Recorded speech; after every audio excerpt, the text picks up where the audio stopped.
అందరికీ నమస్కారం అండి. మా గురువు గారు సుకుమార్ గారికి సార్ థ్యాంక్ యూ సార్ వచ్చినందుకు. ఏం మాట్లాడడానికి ఏమీ లేదండి, సింపుల్గా చెప్పేస్తాను. ఏప్రిల్ 30ని రానందుకు క్షమించండి, జూన్ 4న వస్తున్నందుకు ఆశీర్వదించండి. Thank you so much. Peddi చాలా కమర్షియల్గా ఎమోషనల్ రైడ్ సతీష్ గారు చెప్పినట్టు మీ అందరి హృదయాలకి చాలా దగ్గరగా ఉంటాడు పెద్దిగాడిని హృదయంలో తీసేయడం అంత ఈజీ కాదు. థ్యాంక్ యూ అండి, thank you so much. June 4న నా ప్రేమనంతా చరణ్ సార్ మీద చూద్దరు, కానీ ఈ అవకాశం ఇచ్చిన చరణ్ సార్కి థ్యాంక్ యూ సో మచ్ అండి. Thank you sir. బుచ్చిబాబు గారు, మీరు చూడ్డానికి ఇంత సైలెంట్గా ఉంటారు, కానీ సెట్స్లో ఇంత మంచి యాక్టర్స్ని, ఇంత పెద్ద యాక్టర్స్ని పెట్టుకొని ఎలా డీల్ చేయగలుగుతున్నారు? ఎలా ఉంటారు? ఎలా మేనేజ్ చేయగలుగుతున్నారు?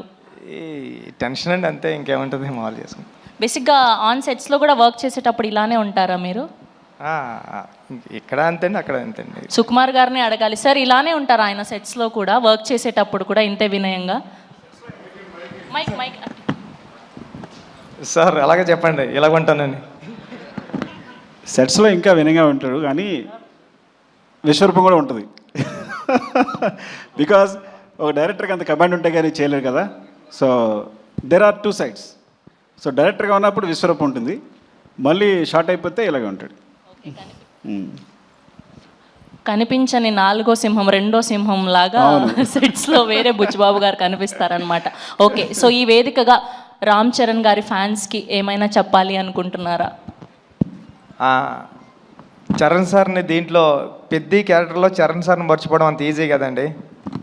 చాలా అంటే చాలా మీరు ఇష్టపడిపోతారు పెద్ద క్యారెక్టర్ని. థ్యాంక్ యూ అండి, thank you so much. Okay, మాటలంటే మాట్లాడలేరు, కానీ ఒక 2 స్టెప్పులు అయితే వేయొచ్చు కదా. అది ఈ జన్మలో కదండి, వచ్చే జన్మలో కూడా కుదరదు. కాదండి, ఈ మధ్య డైరెక్టర్లు భారీగా స్టెప్పులు వేసేసి సినిమాని ప్రమోట్ చేస్తున్నారు, మనం కూడా ఎందుకు ట్రై చేయకూడదు చెప్పండి? ఈ స్టెప్పులు వేస్తానండి. Thank you. అయ్యయ్యో.